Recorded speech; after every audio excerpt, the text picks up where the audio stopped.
everybody. This is Paul Herman, the Prince of Motivation and host of Zaka Presents My Journey.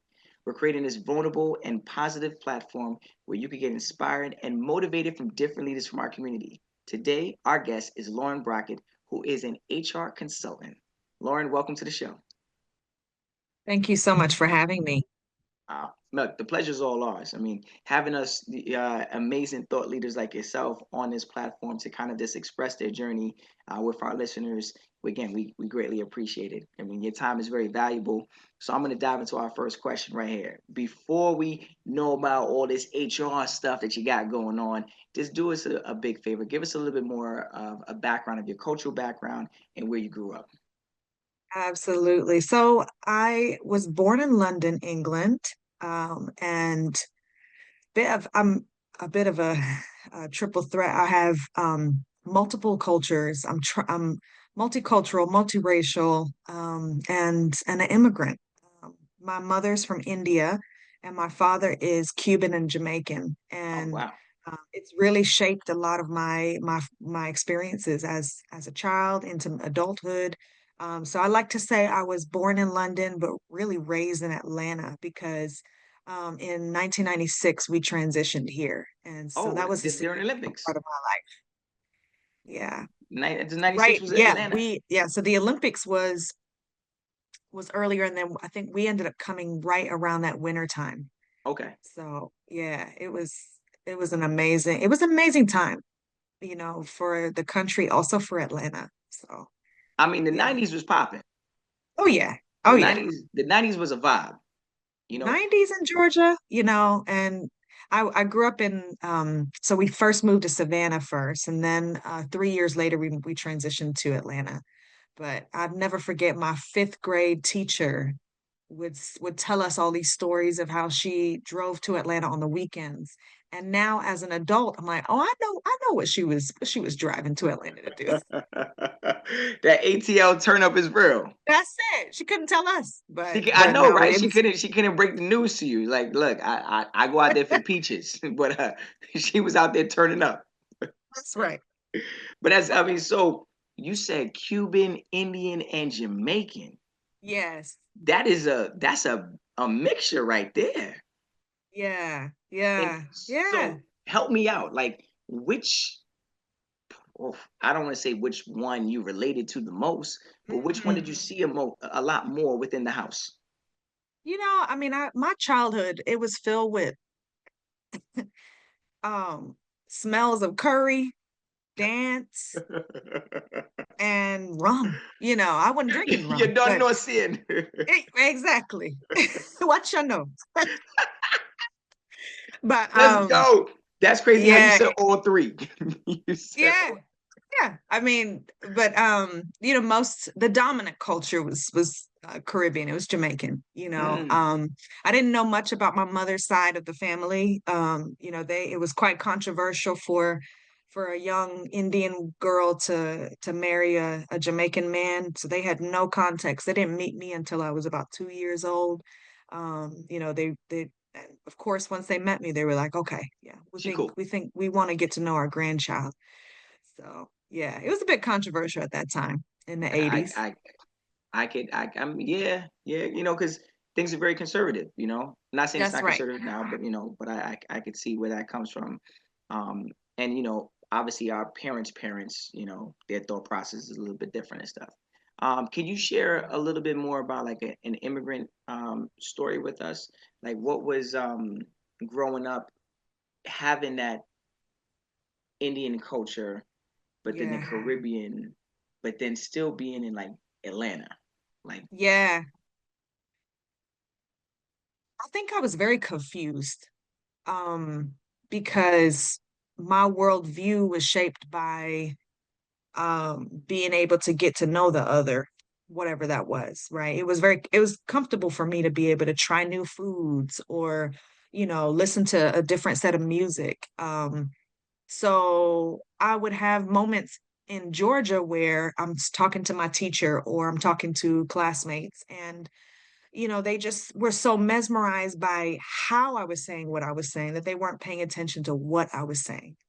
So it's the being fetishized, you know.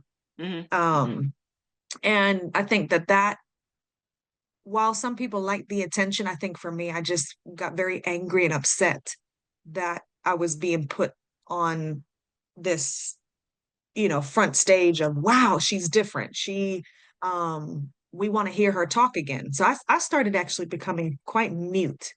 I mean, I was bubbly and joyful and full of life in London, and then moving to America, I think I became very quiet, and it also delayed a little bit of my academic learning as Okay. well, because I'm Okay. thinking in British vocabulary and glossary terms, but then I'm reading and writing, out loud in class, trying to create a softer accent, that ended up becoming quite a kind of Americanized British. It was confusing. So I yeah. can And then imagine. Yeah. Your didn't accent. fit in very well with, racial relations also was just difficult. It's like, okay, you look black, but you don't look black. But then I thought that, I would hear things like, oh, I thought that there were only white people in London. I'm very confused when you talk about black people in Europe, Yeah. so it was just a Yeah. lot of learning, but I had to be comfortable with telling my story over and over again. And I'm glad you're saying that because a lot of our thought leaders that have come on have expressed the same thing. That there Hmm. was a level of frustration at one point when Yeah. you I remember one individual talked about like they said something about people from Africa, like the stigma. They were like, oh, all of them, they don't have clothes, they live in huts or something. It was something so Hmm. over the top, right? And Yeah. they were like, no, that's not the case. And then you think only you're gonna hear that once in your life, right? And then all of a sudden you go to college and someone says it again. And you go to corporate America, someone says it, and they were just like, I have to constantly remind people that what they see on TV or National Geographic, or wherever they get their information from, is not where it's not That's the right. and it's crazy to know that that is the situation. And so when in that situation right there, you said that the accent you were talking about, like the glass, the language, in a sense. So there's obviously various all the various different cultures that you were talking about speak differently. Was there a way of was there something a uniform language within the household, or is it like you were going back and forth between different ones? Mm. So my mother didn't know Hindi or Malayalam, the native language that our family spoke from South India. So all she knew was British. And I think she gravitated towards the Caribbean culture growing up as well. So it was a lot easier for my mom and dad to communicate with one another. She didn't speak patois. And also, my dad didn't speak patois either Oh, because, I mean, he come likes to say he does, but don't call him we out make now. fun Don't of call him him. out on the show. Don't call him out. I love my daddy, but I know. I'll play with you. I'll he's a play with you. British man. He's a Yeah. British man, but he's, like we're all part of the African diaspora. So, Yes. True we that. have elements that we keep that we always hold, in our childhood. But now growing up in the household, it was pretty peaceful and okay. There's definitely layers of conservative, conversation around, okay, well, growing up, we didn't do this. We disciplined differently. We manage money differently. We think about relationships differently. Loyalty is different. All of those things you start to realize you default to what you grew up doing or seeing at home as an adult and you don't even realize it.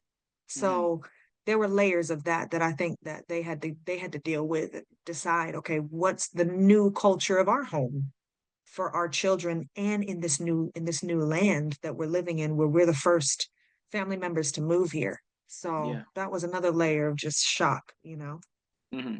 Now, when we talk about the work that you do, right? I know it's centered around economic empowerment and access to opportunities. What inspired you to take on that path? Was it something in your childhood, college?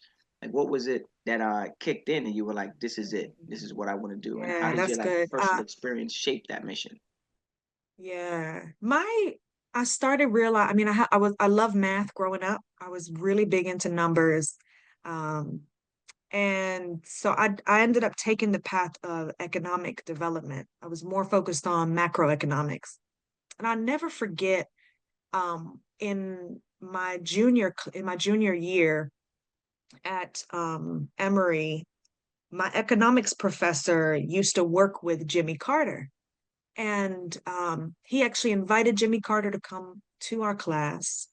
And I'll never forget this story he shared of going to Guinea and working with the scientists on and researchers on how to eradicate the guinea worm.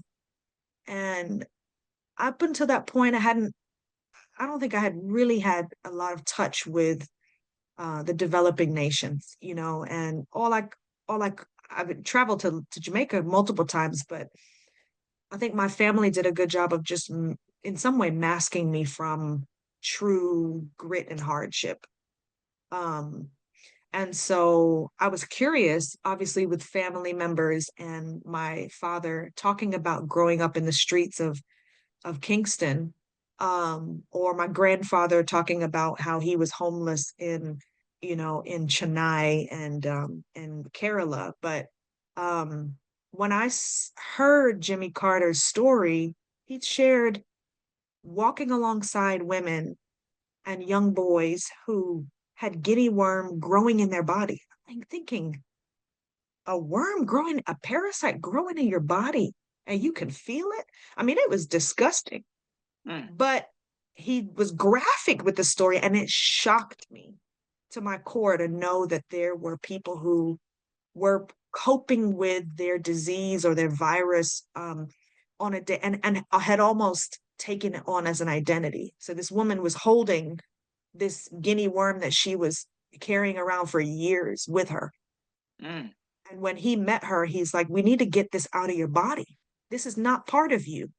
Um, so the shock of it all really just had me thinking, maybe I need to dedicate my life to engaging in nonprofit management or, working in community development because I can't be going towards the economics path and, becoming a, you know, member of maybe a think tank or, being an investor. And then not really walking side by side with people who are at most Mm, in need. Um, and then well it said. transitioned into anger. I remember watching at that time it was the 2000s, and there was this, I don't know if you remember, there was this big thing on the news around workers' rights and abuse. People being abused at Walmart, people being withheld from pay from certain factories, and it was this, Occupy Wall Street movement where we were just focused on how do we advocate for workers. And I'm thinking, well, there's something mustering on the inside of me that's growing more and more angry around seeing people abused at work. And I want to dedicate my life to helping stop that from happening. So who are the most vulnerable who would get abused at work and prevent them from being able to see their family? What are those things that are preventing them? And it was through uh, those emotions and frustrations that I started seeking answers. And I started really having a transformation spiritually as well. And I was able to encounter my creator, Jesus Christ in real life. And I'm like, okay, well, this is a whole new shock to the system for me as well. And so it really empowered me to seek answers to the frustrations I had, which launched me into economic empowerment and really working my way towards a life of service in some Mm, way mhm, instead mhm, of mhm. a life of driven by consumerism and profit. Yeah. Yeah. And I don't want to say it's only here in the United States, but that is a common denominator, right? Keep your head down, keep working, make a lot of money, pay your bills. But as you go through it, some individuals realize that like that's not life. Yeah. That's not everything to life, right? There's other things, Mhm. connections, authentic connections, can helping someone in need, right? And I feel like you've been through a couple of situations in your life where you and obviously hearing stories from your family members, you were like, I need to contribute. And Yep. I feel a lot of the issues that we have in our society currently today is people just not stepping up and making a change, right? It's always like, oh, this should change and this should change, but you got to be here to change. You got to speak up. You Yeah. got to say something. You have to vote. You got to do these certain things. But individuals like yourself, you took it upon yourself to be like, you know what? If I am going to be the advocate for change, I need to then do it myself, and Yeah. whoever's doing it with me comes along. So I could see where you're doing a phenomenal job in your profession and really making, because it's rooted in a purpose. It's not like, hey, look, I just want to make money. It's rooted in the Yeah. purpose, and that's why you're very successful at what you do, from what I've seen and what I've read. Right.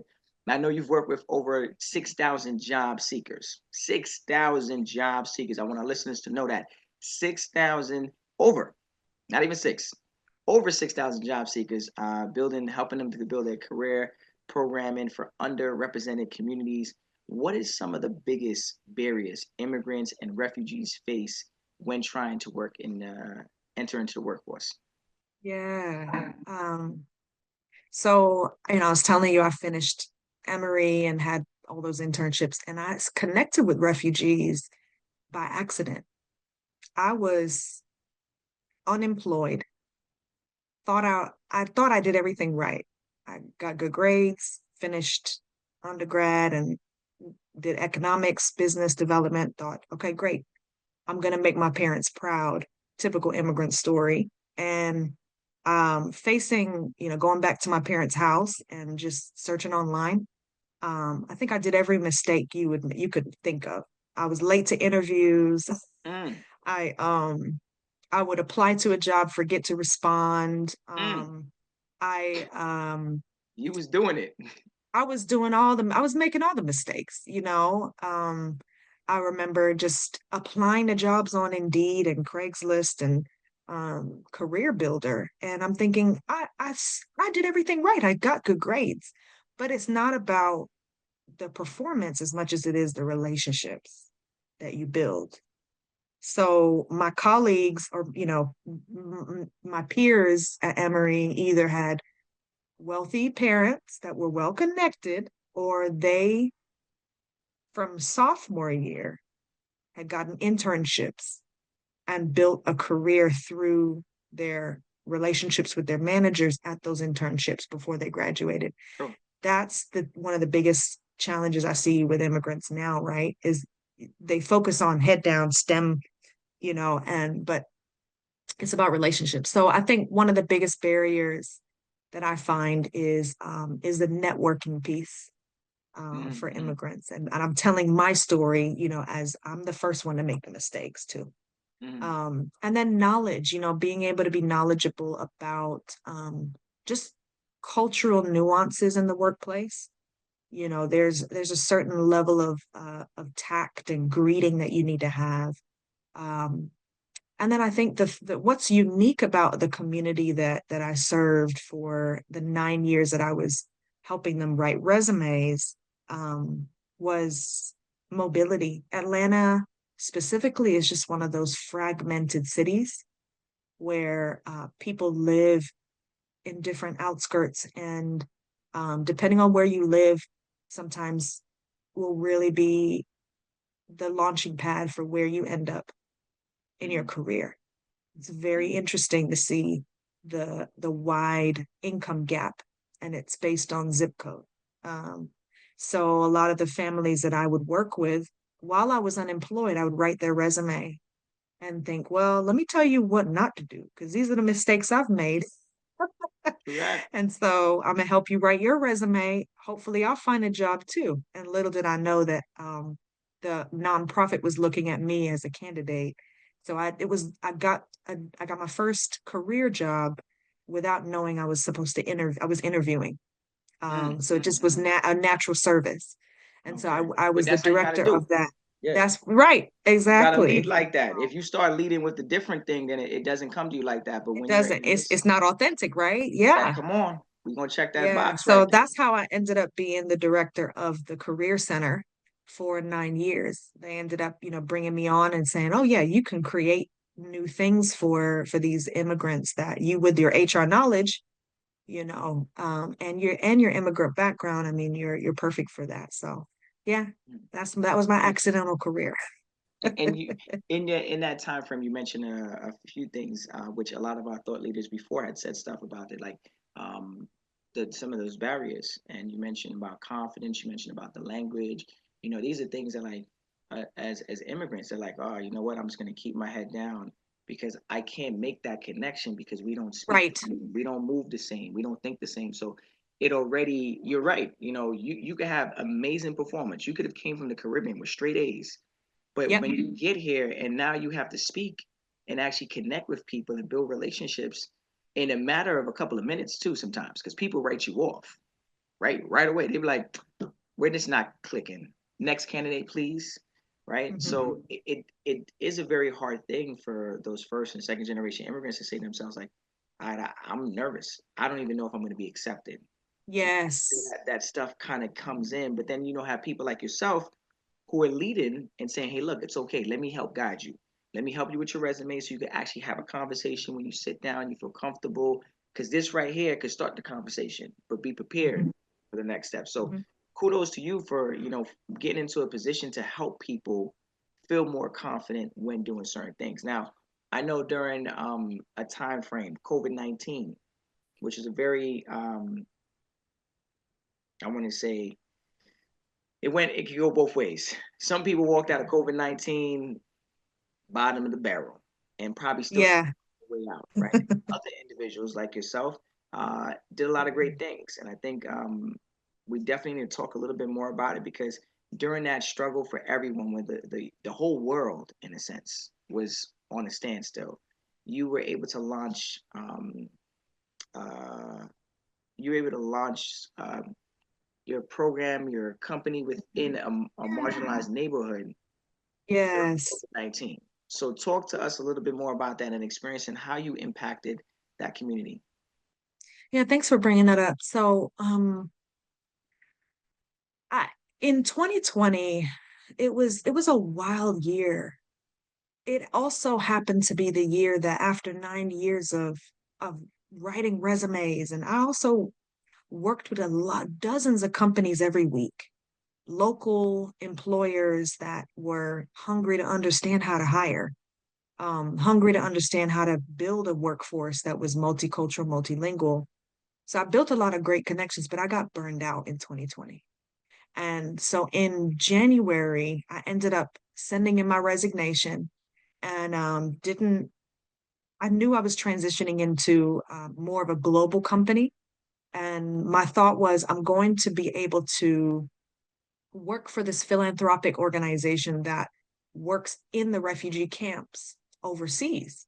So they had me scheduled to go to Ghana and Sierra Leone, and I think Cote d'Ivoire, to be able to actually engage directly with refugees on the ground. Um, and part of that was their curiosity for learning from a lot of the village savings groups. And Mm-hmm. so, if you're familiar around a lot of these groups, they do lending by borrowing money from one another. Some of the traditional groups may be called susus Susus, yeah, or yeah, yeah, yeah, yeah. right, susus. In the Eritrean community, they call it ekub. So there's all these nicknames for the same concept of getting together with a circle of people you trust and swapping money so that you can pull the money at a certain time frame that you need it and then pull it back in to the circle. So it was exciting to be able to see, yeah, I've really worked my way out of a job because I wanted refugees that I was serving in Atlanta to take over. I was like, I've done what I can to build a legacy, but I want a leader to be able to come and create another generation of job assistants so that I can focus more on the global impact. Mm-hmm. So then COVID hit and it was devastating because the goal was for us to build circles of 20 to 30 people to meet in person, to get into a room together with a lockbox, and everybody would pull their money into one lockbox. Well, if you know anything about COVID, gathering was a no-no. Yeah. So we were not allowed to meet in person anymore. So I had to create other ways of people lending. So I partnered with some fintech partners in Silicon Valley to, I talked to PayPal and Google Pay and all of these different Google Wallet, all these companies to see how they could in some way create a platform for people to swap money digitally. Mm, Well, we tried it. I was able to build about 12 lending groups in Atlanta, and we focused on the most marginalized communities. So West Atlanta and South Side and the refugee community, of course, that I shared with them were the three pilots. And it was awesome. I mean, people were able to swap money both physically, with physical cash if the yep, group yep. wanted to. The VSLA model, Village Savings and Loan model, it charges people interest over time, so it's compounding. The savings are not just all the money in and all the money out, same. It was money in, everyone benefits from the increase, but you still get a circle of time where you can take the money out. So I think there were a lot of groups forming in that emergency time frame, and from what I know, some of the groups are still going now. Shout out to that. Shout out to that. What was like one of the most challenging moments in your career, and like how did you navigate through it? Yeah. So I left that organization to work in human resources for a company called the Center for Civic Innovation. And one of the hardest things after about 2 years of I started their HR department was leaving without another job lined up. I Mm, was I was doing great, that's was making great money. woo. And then that spirit on the inside is like, yeah, no, there's more, and I need you to take a break. And I'm speed. We're ready. let's let's build some savings. I'm not about that nonprofit life anymore. I'm an HR VP, ready to go. Yeah, And I'm ready to cash in. right. And but you got to be obedient to that voice. And so I left without a job lined up. And I was really at the full mercy of God on what he wanted. And then it got even harder that same year because I ended up having three different job offers that ended up coming to me through friends, in my network. And they were six figures. Mm, And what I had to learn was instead of saying yes, and then I'll talk to God later, I had to ask God, I know you're teaching me a lesson right now. Is this something that you want me to pursue, or is this something you want me to put down? Because your will is better than mine. Because you got me this far. I don't know why you're asking me I don't know why you asked me to leave that other company, but just give me guidance. And he directed me in all three of those job offers to decline them.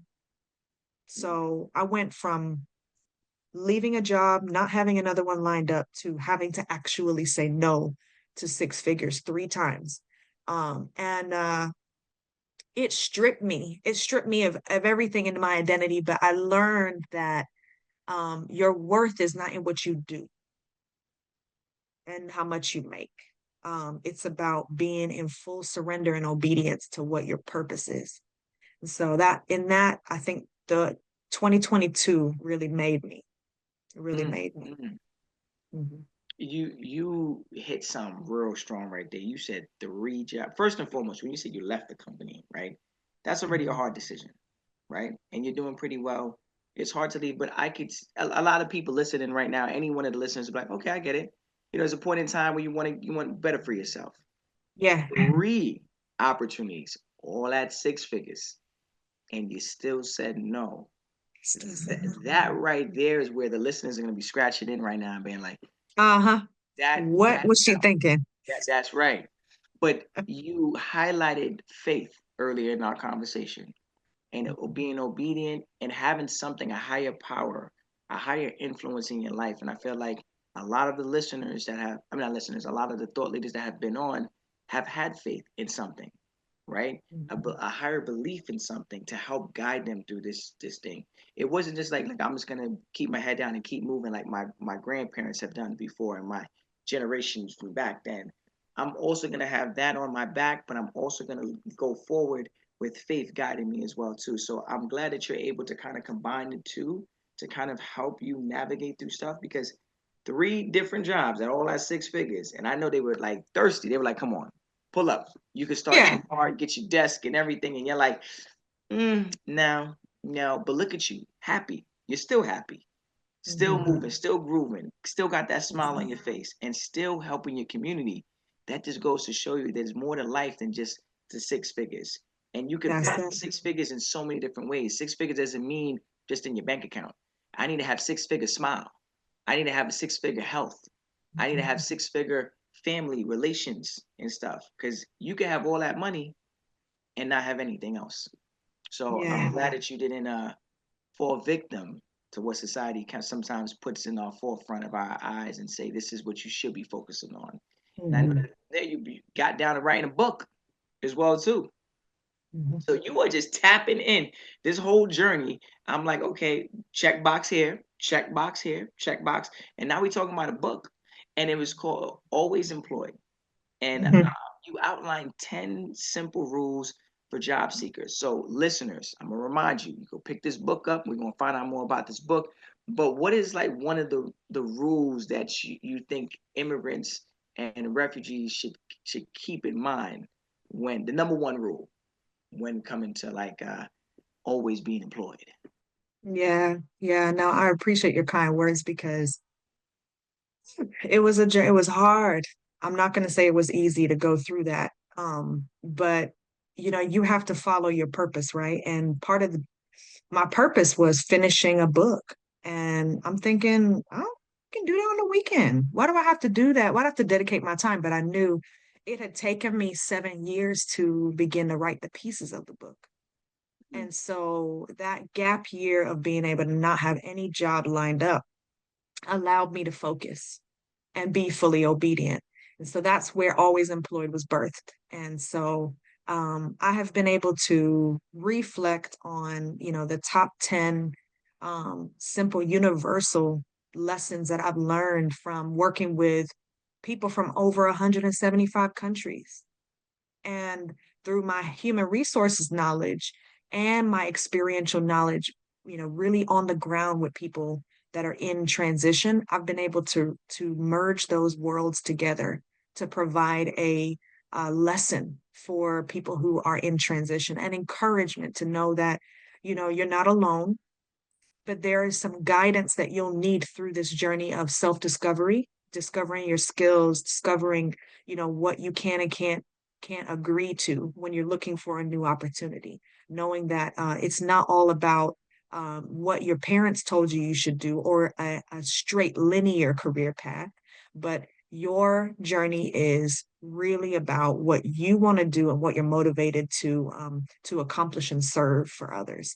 And mm, so I'm so grateful now because through that process, I mean God told me to buy a LLC, and little did I know it was to build an HR consulting firm. So I do HR consulting, and the book is a great framework for my consulting practice for companies looking to hire immigrants and refugees and a multilingual, population of people, as well as career coaching, on an individualized level. So I still write resumes today, but I just do it virtually without needing to have a brick and mortar building. mm, And mm, so one of my favorite chapters in the book is if I had to pick, out of the 10, maybe one, I'd say chapter 10, and it's about healing from rejection.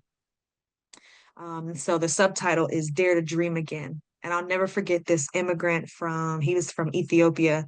And, he was elderly. He had gotten to a place where he was in epidemiology and public health in Ethiopia, making good money, working for the government. But because of political turmoil and the threat of death, he had to leave. And he brought his daughter here to America with him, and he would come to the job center, write resumes and every time he came, it was a different version of the resume. It was like he was a perfectionist to the T. And Yeah. he kept going to Emory's website because Emory had one of the best public health programs. But over time, I started to realize his confidence was starting to wane, and he was, showing up, and the volunteers like, all right, we're gonna do this. We're gonna write this resume today. We're gonna apply to this job. Let's do some interview prep if you need it. And I think he had gotten to that level of saying, how many times am I going to submit a job application and get that rejection letter? I'm True. overqualified for these jobs I'm applying for, and the chapter just talks about his story and the ability to heal through rejection because we actually had a connection to the epidemiology department at Emory. There was a Hmm. volunteer that ended up coming maybe a year later. And he was excited to be able to make some connecting points for him. But by the time he had shown up, he was so depleted that he was like, I'm at a point now where he said, if you haven't grown up, you haven't given up. Or if you haven't given up, you haven't grown up. I'm like, you're right there. If you just heal from the level of rejection that you've experienced, and I know there's layers to it, Yeah, you yeah. know, And depending on the individual too. that's it, but don't forfeit an opportunity, because of what I call this rite of passage that you need to go through from separating from your past to having this anticipatory socialization in HR is what we call it. Where you're excited for this new opportunity, and then you have to go through an initiation process to really learn about what you're going to be doing. And then, of course, there's a shock to your system of, oh, I'm in this new position, whether it's a new country or it's a new role in a company. And then there's integration. Are you able to integrate healthy Yeah, in a healthy way? And so some people don't make it through the rite of passage, yeah. There's a lot. There's a lot. but I But you just got to say know the rite hold of on. passage. You know what I'm Yeah. saying? That's You got to important know right it. there. You got to know Yeah. if you know how to, if you could forecast what's about to come your way, then you can navigate a little bit better, right? But again, Yeah. if you don't have the resources or the tools or this book, we're gonna highlight this book, right? Then you probably wouldn't know. So before we dive into the next question, just let the listeners know where we can find this book. Yes. So if you go to www.alwaysemployed.org/book launch, you'll be able to get a copy. Mm, okay, look at that, listeners. So tap in, make sure you pull up on that book. Always Employed. There's again a lot of great insight in that book, and you'll be able to level up, as I would say, right? Um, Something to dive into the last couple of questions right here, but you have an extensive experience in like HR operations, financial wellness. Like, what are some of the key lessons companies? Now we're talking about employees at one point. Let's talk about the companies now. Need to learn to create a truly inclusive workspace because that is something Mhm. that's in 2025. It's on the top of everyone's list in companies. An inclusive workspace. So how do we do that? Oh man, I can speak so much to some of the mistakes I've seen, small startups all the way to, traditional bureaucratic companies that have been around for generations that make common mistakes in missing top talent. A lot of times you'll find um, people are overqualified for the role, but because they didn't make a good introduction, they miss the candidate. That is They true. miss that next great leader. Um, And then once you find this top talent person, you say, yep, that's the person I want to bring on. You've got to create an amazing experience for them to introduce them in to the company. There was a statistic that said that 82% um, was the number where a company could improve their employee retention if they just focused on onboarding. And so that's a big percentage, Yeah, that that's most, massive. yeah. And so, the fact that great onboarding can really improve employee retention by that much means that you have to refocus and rebuild the way that you are inviting people in. So I'm taking the same example that I give a job seeker, that rite of passage. So are you allowing the new employee to, properly orient into what your mission and vision is? Have they been able to fully separate from their past company, right? And been celebrated for what they did before? Um, Yeah. with that anticipation of being socialized in the company, um, are you as an employer, creating a realistic experience for the person to really understand what they're getting into? Um, Maybe in the introduction phase, you craft some opportunities for them to have a peer or a mentor, within the company to be able to build their acumen properly, right? Because not just a manual that you give them and on the first day and, all right, most people here, they, drank by a fire hose of information and you just kind of hit the ground running. How often do we have to see those training mistakes time and time again? And then you realize throughout the journey of that person going through the 90 days, maybe it isn't due to their lack of skills. Maybe it's actually due to your inability to be able to invest in the onboarding and the training needed to bring them up to speed on what they need to be doing. And Mm, so we want to see people go through a rite of passage properly, but we also want the company to take ownership of creating that experience for them to have a foundation, right? For success in the company. So mm. those are some things I would share, but so many lessons learned with working with companies in Atlanta. What you said right there was very deep because I feel like I had this conversation recently with somebody, in the same topic, right? And the topic, they asked me somewhat of the same type of question. I said we have to think about it like when we were back in our university. There was a freshman orientation, there was a freshman seminar, there was several different things for the freshman class, and even before orientation, right? There was so many different. I felt like a freshman for like a whole year, Yeah. right?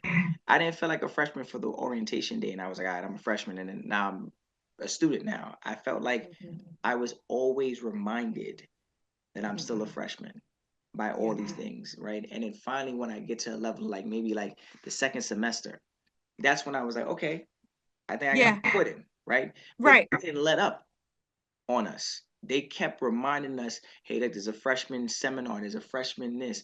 You have or your orientation leader and your group is still going to be meeting with you 2 months just to kind of Hmm. check in. And I'm like, Exactly. wow, They this is follow up with you. How you doing? Yeah. yeah. I felt like a star. I felt like I was and obviously I was an athlete as well too, but I felt like people were actually noticing me, right? You get to corporate America, their onboarding is so quick because they're like, look, if you're not making money for me and we having too much Right. conversation, it ain't worth ROI.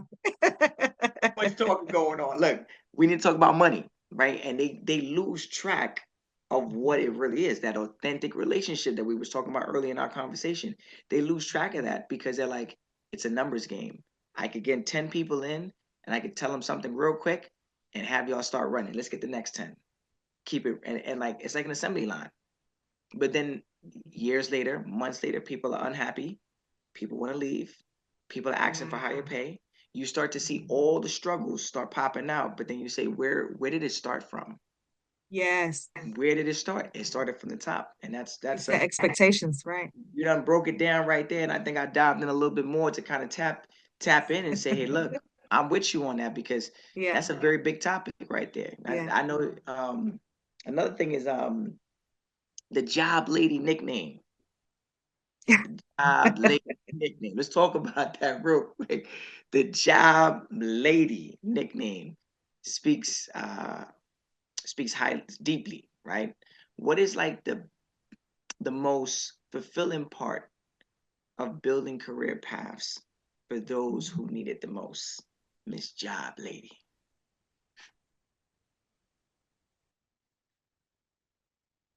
I think one of the most fulfilling things was being able to see people go from student to teacher.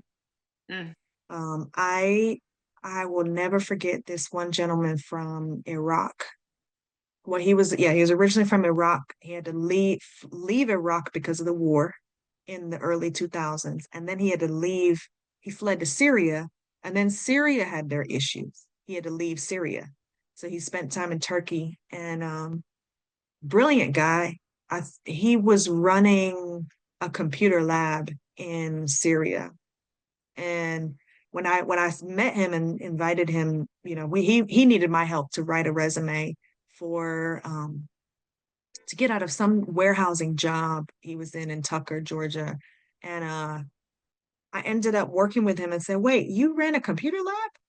Do you realize I've got all these millions of wires around and this modem and router, and I don't know what I'm doing. You should come and help me." And so I ended up inviting him to be a part-time staff member and then full-time. And then I left, he stayed.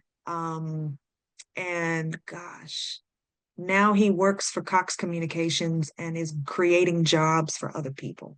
Mm, And I just mm. think the ability for someone to be making $12 an hour in a warehouse job in their first 2, 3 years in America to 5 years down the line, learning things like coding and finishing your degree virtually while working, and then now making six figures at Cox Communications. You're creating generational wealth for your whole family. So now he's Yes, been able to yes. sponsor other family members to come, and he's a leader at Cox. I mean, he's giving me advice on things that I need, now at this point. So I think knowing when you are coaching someone or teaching someone that they will eventually become your teacher one day, is something that is humbling, but also really important to know. Mhm. I like how you're tapping into the word mentorship right now. Mm-hmm. That's a big thing that I think a lot of our thought leaders, that if I had to put words into a bucket and pull them out, Mm, mentorship was probably one of the most common denominators across the board. They had yeah. mentioned, a lot of the thought leaders had mentioned like their parents and grandparents were like some of their first mentors. But how could you mentor someone if you haven't even really gone through it, right? So how is your mom and your dad, who doesn't understand how to fill out a FAFSA form, be a mentor Mm, if they haven't filled out a FAFSA form, right? So now you're in a mhm. situation where you said something very, which I commend you on. You really thrive on seeing someone become the student, become the teacher, right? That right there is truly what a mentor should be doing. You don't want to keep bringing the horse to the water. You know what I'm saying? Or the horse to that saying, right? Yeah. Yeah, you want to, or teach a man how to fish, kind of thing, right? Or women Mm-hmm. how to fish, right? it, You you got it. Yeah. listeners on here, right? So it is exactly that.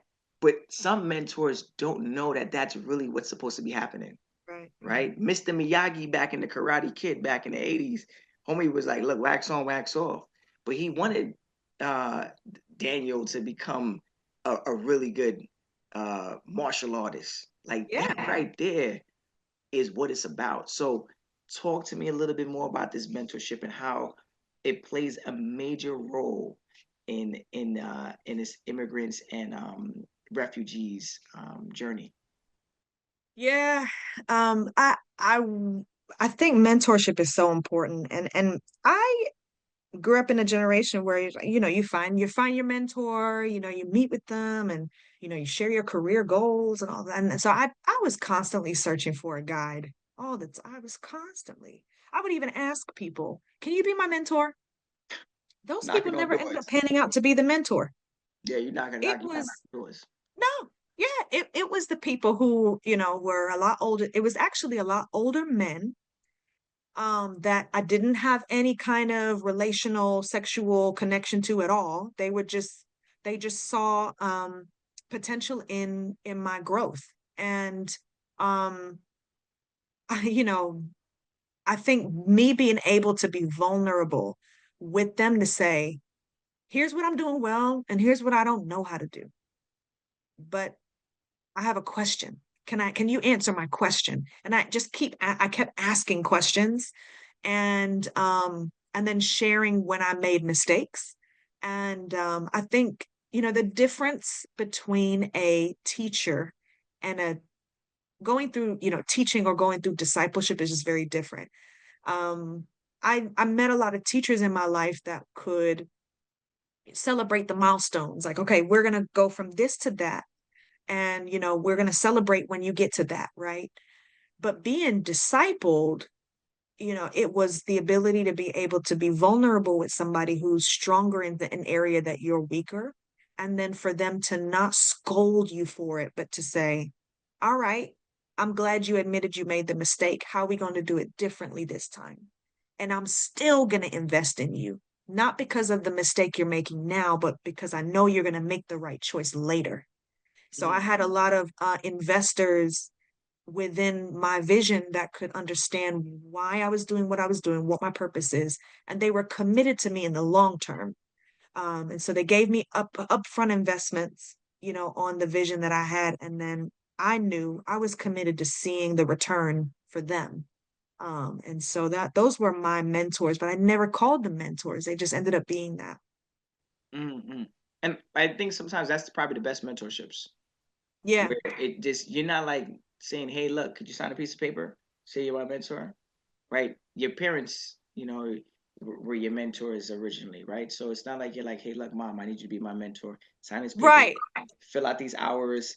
It's the authentic relationship that we were just talking about. All throughout Yeah. our conversation, that is where true mentorships come in because then at that point, I have your best interest, you have my best interest. We're in conversation here. Like, you know what? I think personally you should look into another profession, right? And you just having those conversations sometimes are very hard to digest.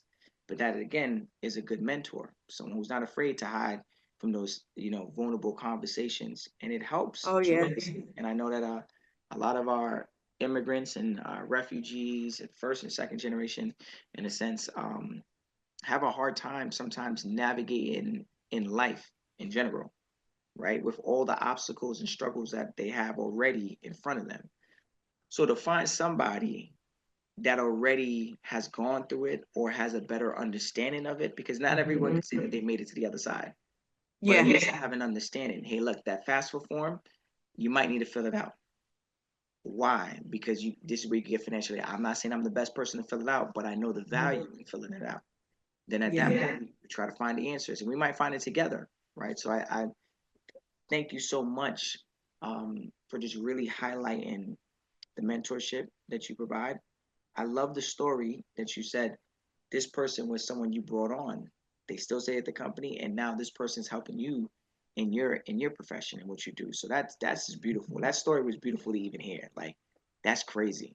You go from $12 to now helping the person that helps you get to $12. Like, come on, let's just go. Let's clap it up right there. Come on. You better. You better. And Um, let me add, I mean, my mentor told me some things that, not a lot of people could tell me. Like I remember we sat down for a business meeting with another partner and, he just observed how I pitched, right? And the person I was pitching to made me really angry about something. And I guess, it's just that culture, right? I just feisty, like I was mad and angry in the meeting, right? But I tried my best to give real clear and he told me later, he said, you have an anger issue. Me? But it's your mentors who can tell you the truth and don't run away from that. Lean into it. And so I had to get counseling to understand where is the anger coming from? What did I model? How can I shift that? So I'm a big advocate for yes, be led by the spirit, but also get the counseling you need. but I'm keep in mind, as immigrants, first generation, and refugees, that we weren't taught that originally. It was like, don't even do that. Take some Tylenol, sleep it off. Right? You got a problem. Nothing was. You get some. Drink some ginger tea. You'll be Yeah, all right. some ginger tea for good. You know what I'm saying? That's all you need. You know what I'm saying? And that was the thought process. Like, oh, you had a bad day at work, here's some ginger tea. Mom, it's not going to help me. Drink the ginger tea, take two Tylenols, and go to bed, and you'll be fine in the morning. But to know that we're at a place where it's becoming a little bit more acceptable to have a therapist, to have a counselor, to have a mentor.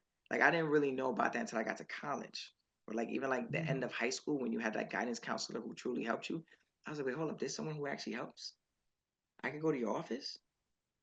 I could sit in your office and have a conversation with you, and you could help me, not just give a general statement to the public, like Paul Herman. This is what you should be doing. Apply to this college and this college. And then when I went to college, I was like, this feels good. But before, I thought I just had to do it on my own. But again, if you're not programmed and you're not looking and seeing all the signs that are around you, you wouldn't know that was a mentor or that was an example of a coach unless you join an athletic team and you're like, okay, now I truly Right. see the mentorship because this person is truly helping me get from here to there. So it's just it's crazy. Some things are put right in front of us, but we just don't even know it's Yeah, right. right. And it's because we were taught not to do this. We were taught to do this. So if someone sat right next to you and who was going to give you that guidance, you're like, I can't talk to you. I gotta go. I gotta go. Yeah. I gotta go. My mom said no talk to strangers, but on top of no talking to strangers, I gotta go. And that's where we at. That's there's it is crazy. And something that also brings it up in regards to mentorship and um, a level of frustration I know individuals as a whole, right, our community because of society, is financial security. You Mhm. know, many immigrants struggle with balancing their career, their aspirations, and their financial security. You know, could you speak a little bit more on like any advice you would recommend to kind of like helping to blend these things or manage these things a little bit better? Yeah, I'm not, let me hear me say, I'm not telling people, I'm not telling the viewers to up and quit your job because you felt, that you needed to do it. You got to make sure that you are hearing from a higher power that that is exactly what you need to do and get confirmation. I'm all about, okay, you heard something, you're not sure, get wise counsel and ask for some signs. you know, ask for some confirmation before you make those decisions. Um, so if you're in a position where you have the means to be able to, leave and pivot and make a drastic change in alignment with your partner as well, because if you're living in the home with somebody else, your decisions impact that person too. That So is make true. sure that y'all are in alignment with the vision. If you're the head of the house, if you're a man, you have to be able to communicate. Here, baby, here's my vision. Here's what I want to do. Here's why. I want you to pray with me about this, and we're gonna go after this together. If there's any ways you can help me, let me know. But this is the decision I want to make, and I want to get clarity on this before I do it. If you're a wife or if you're a woman, okay, these are the things that I'm curious about. Let me get some wise connection with other women, other people in my career. Really let me seek after this. So um feeling financial pressure is a real thing. Volunteerism is a privilege to be able to try new things. A lot of white counterparts that we have they can take risks that a lot of immigrants may not feel that they can take.